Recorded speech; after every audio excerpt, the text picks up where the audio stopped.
Yeah, hi, my name is Dhirendra. Today we will discuss about spirituality. What is its definition? What are its type? How does it we can implement it? What are its uses? So spirituality is basically a word derived from the spirit, which means basically which go with a thing, a concept, a belief that connects you to more than you or beyond you. So that belief that you are beyond you, I mean beyond yourself, you are a part of this greater design of the universe. You want that sense of belonging. Once you have these feelings of the life beyond yourself, life of the cosmos, or whatever is being sense of connection to the universe, then you may consider yourself to be under spirituality. When you start probing questions about meaning and purpose of life, then you are there in spiritualism. Different other questions about human existence, why we are here, and then these are all thoughts and questions which doesn't have many clear defined answers scientifically. So this is something which is on the spiritual part of it. And so even if we call ourselves technologically and scientifically advanced, we still don't have answers to most of the questions which is there in the universe. We start believing in there is life beyond ourselves, beyond the self, and then it takes us to a different level of spiritualism. The spiritualism gives you a worldview wherein you are able to think of others, you have more compassion for others, you have tendency to help others, you want to take care of things which you thought didn't matter. So you start going beyond your understanding of life, beyond physical things which you see or the sensory things which you visualize. Then there comes the idea of spiritualism. Most of these religions have spiritualism as its core, and other rituals, other form of worshipping the god, the size and the presentation, creation of the messenger or the god, they are just reflections or add-ons to this core concept of spirituality, and that leads you to form different religions and then the practices involved with them. So that's how spirituality plays an important role in most of the religions across the world, be it Hinduism, be it Christianity, Islam, Buddhism, Jainism, Sikhism, Taoism and whatnot. So there are many religions, around 9,000 total in the world, and most of them have this core concept of spirituality in your signs of spirituality, like whether you are moving towards that direction or not. So once you start probing about questions of life, about death, about your purpose of life, about your meaning of life, then you start thinking that you are spiritual, and that is kind of one hint to you and to yourself now, and to when you want to make an opinion about someone else, then whether he or she is under that spiritual path of evolution. There are other aspects also which can be used to categorize if someone is spiritually inclined or not.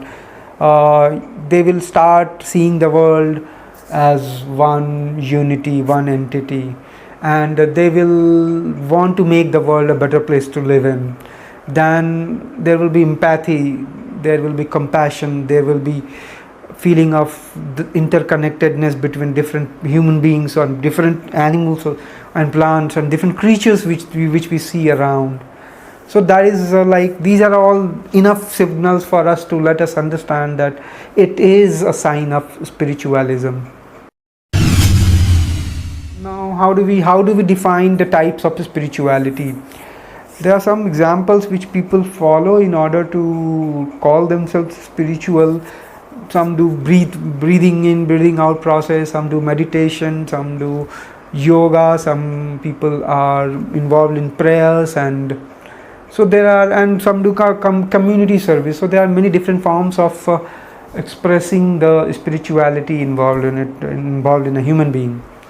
And obviously, and the other part of the different religions are the more vivid, more lively, more relatable form of spiritualism, wherein again those religions which we have, Christianity, Islam and Buddhism and whatnot.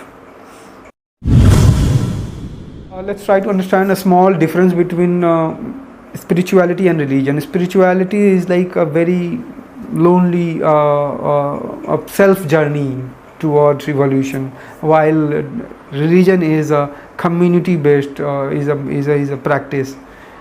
So there is a crowd and there is a way of doing things, and that's how we form a part of a particular religion.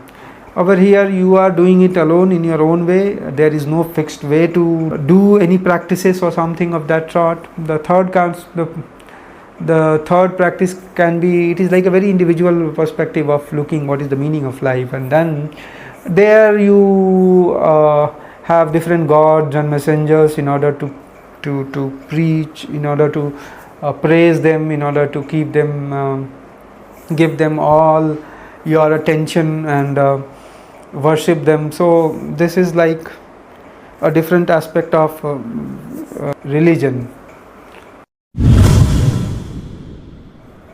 How does this spirituality gets used up in our day-to-day lives? That is one of the important questions which we need to ask, and then only we can see the value. What is the value in spirituality? So the first value which you see is that you are like more clear with your purpose of life. You start finding out, okay, why you are born and what do you want to do in your life at the broader level, at the more deeper level, and then these questions, so spirituality helps you in that. Secondly, if you are like stressed, depressed, or you have anxiety problems, then spirituality helps you relieve from these issues. They might not be 100% curing you, but they will be actually helping in the pain, reducing down the pain, and reducing that stress. The third thing which it does is like it gives you hope and optimism. So even in your deepest of problems, in a situation where you feel that okay, it is like too tight, and if you are spiritual, you will be able to mostly deal with it and come out of it. That's the magic of spiritualism too. You will start helping because you develop a sense of community, a support, because you think that as you grow beyond yourself, so obviously that feeling of trying to be more useful to others will come in, and then spirituality will jump in. That's how it is. There have been various medical experiments done, observations taken to arrive at the positives of spirituality, and then it has been found out that those people who had been practicing religion or prayers or things like that, they were able to deal with issues of their old age in a much better way as compared to the ones who were like not doing it. So that's a scientific evidence which is published in American reports. And also people who have their internal inclination of spirituality, they are able to deal better than the others who go to a particular spiritual center or maybe a religious center to get that attention from the society or want to build a community. So they move on to such temples, prayer houses or churches or gurudwaras or whatnot. So that's another aspect of it. It helps you in your better health. You get it, once you follow these practices of breathe in, breathe out and others, you are psychologically more well balanced. You are away from the depression, then you have less stress, then you grow in more positive feelings and superior ability to handle stress. So these are the advantages why you should practice it, why you should actually implement it. Now how do you start practicing spirituality? You start paying attention to others. First step is that you start giving importance to others more than yourself, and that is is one of the very basic steps to help you grow. And then you start meditating is the other option which you can do. You take maybe 15, 20, 30 minutes depending upon your schedule to just meditate without thinking about anything, any other world, universe or anything. And try being mindful. That means if individual is consciously able to keep himself in the present rather than going in the past or thinking about the future, then that is like practicing spirituality. That's how there are many famous books like The Power of Now was one of the famous books which talks about spirituality. Being mindful. What are the potential disadvantages or pitfalls, drawbacks of being spiritual? Many people, what they do is like they fall into the trap of spiritual bypassing. That means they start giving spiritual thoughts as an excuse for doing something which should not have ideally been done. Like if you don't practice, if you are expected to work hard to achieve a goal, then you need to work hard. There is no other alternate that okay, everything is karma, and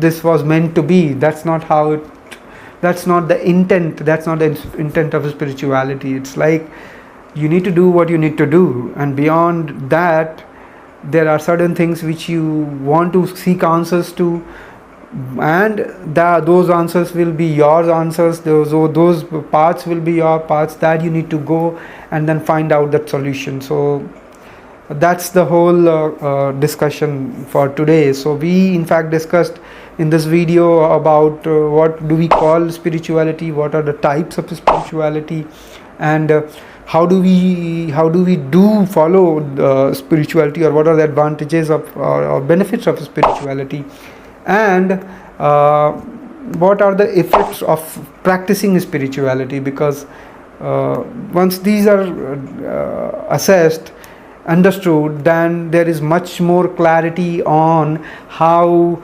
spirituality should be practiced and should be imbibed in our daily lives. Hope this video has been useful to you. Thank you. Thanks for your time and attention. And please do like and subscribe in case you felt this video gave you any value to your knowledge, information, or understanding. Thank you.